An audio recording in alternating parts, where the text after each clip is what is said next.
do my name first. So my name is Mjumbe Poe. I'm a software developer based in Philadelphia in the US. I am currently teaching at the University of Pennsylvania in the Masters of Urban Spatial Analytics program. This is a new appointment for me.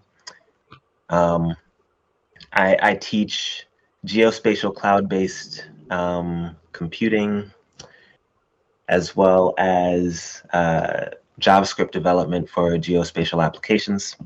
And in addition to that, I do projects using often government-related data or data from the civic realm to build applications to help people use or understand their environments.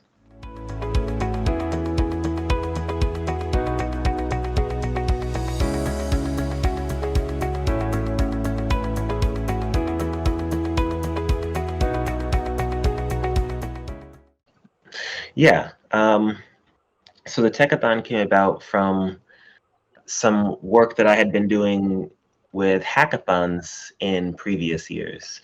So I've been involved with the ICAT conference and INAT since 2010, and since 2012 I've been trying to run some sort of event at the ICAT every year. So in 2012, I ran the first hackathon that we did at the University of Pretoria. It was a small one-day hackathon focused around mobile computing.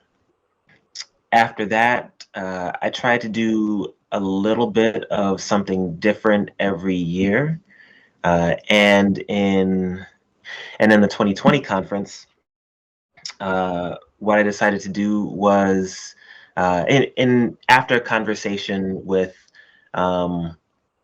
other organizers in ICAT, given that the conference was going to be virtual,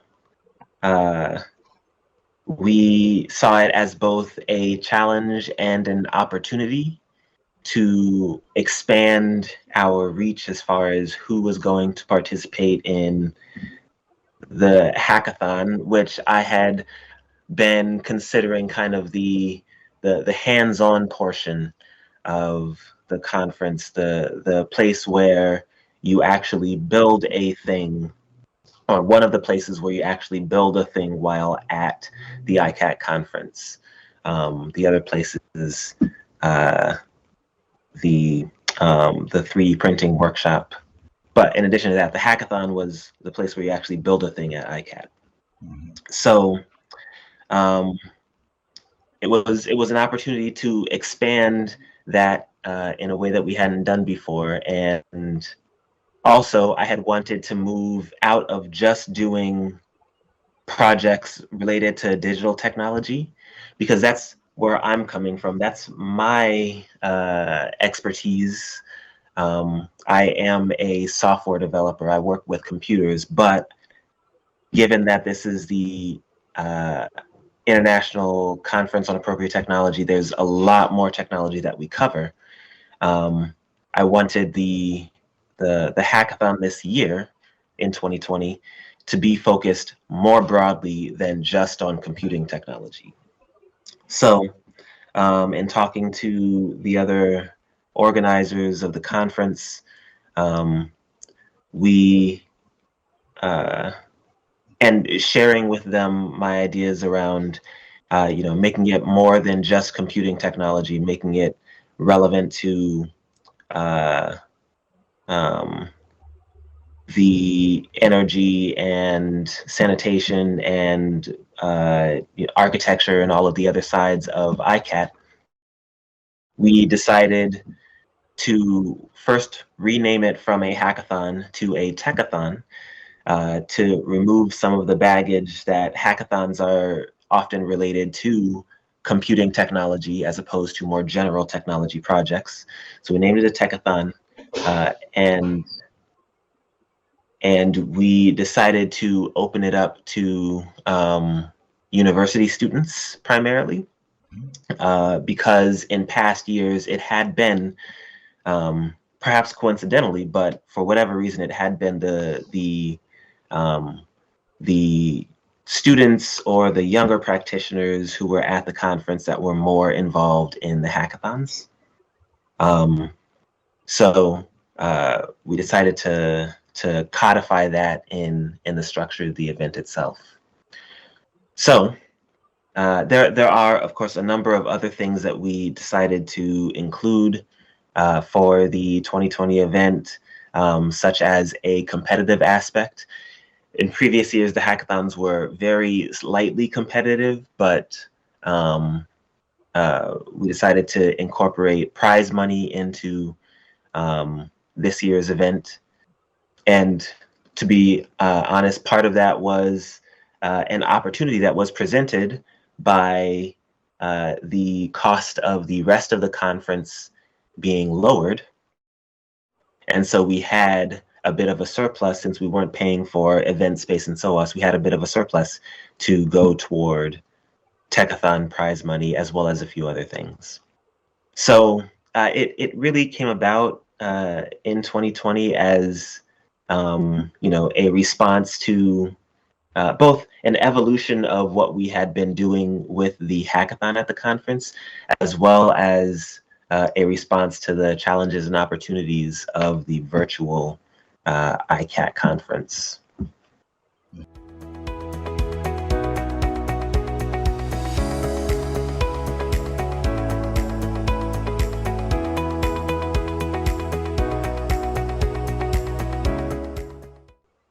Okay, so for this past Tech-a-thon,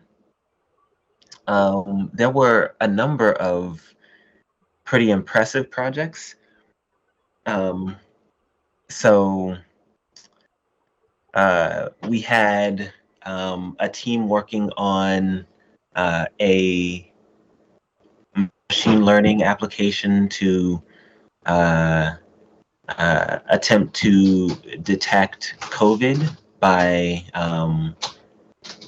looking at MRIs of the lungs. We had, and that team was from Zimbabwe, but we had a team that was made up of people from Russia and the Sudan, who were working on a sustainable vehicle for exploring the Ural Mountains. We had a team, in fact, our winning team was working on, and this was one of my favorite projects, partly because of its simplicity. We had our winning team working on an improvement to what's known as a Z-Pot, which is a passive refrigeration system that's used in Sudan, but a similar type of technology is used in a bunch of other places. And the students on this project were from Sudan, Ghana, and South Africa. And it wasn't until after they started talking about the project idea that they realized that there were similar technologies that they could build on in each one of their different regions. So that was a project that I really appreciated, both for the actual prototype that they came up with to improve on the Z-Pot design, but also because of the effective cross-regional collaboration that they were able to pull off.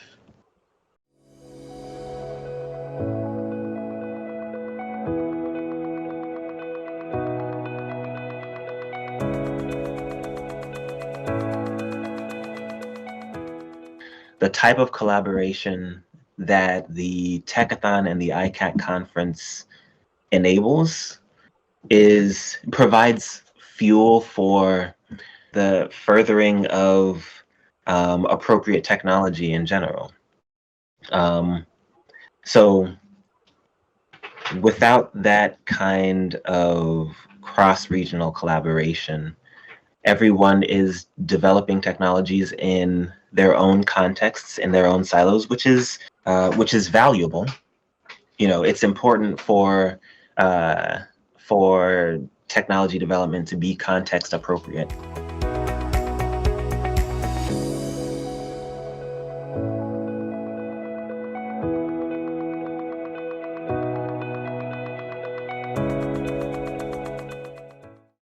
You know, I do think that the Tech-a-thon is part of the strategy to get more people involved in this type of work over the long run, particularly because it is student focused. So it is the kind of thing where, particularly if a student gets involved early in their career or in their undergraduate career and wants to continue in their graduate career, they can continue to be involved in the Tech-a-thon, and through that build their involvement in INAT or in appropriate technology in general, but hopefully specifically in INAT. So it does work as a, let's call it a recruiting tool for bringing new people into the network. And in fact, we are going to have the Tech-a-thon, the second iteration of the Tech-a-thon this coming summer.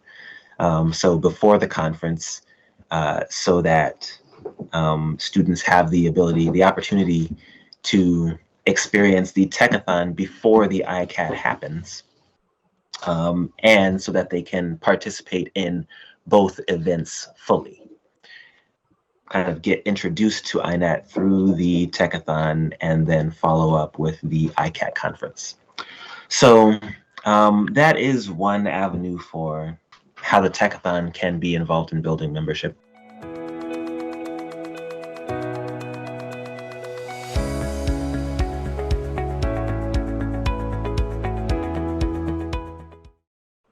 Yeah, I think additionally it would be great if we were able to form partnerships, not just with educational institutions, but also with organizations that are doing amazing work in the technology realm, such as the Shanghai Center, and as well as with, you know, various local governments that see the value of students in their area participating in something like the Tech-a-thon. I think it's something that's valuable outside of just the stakeholders in the universities.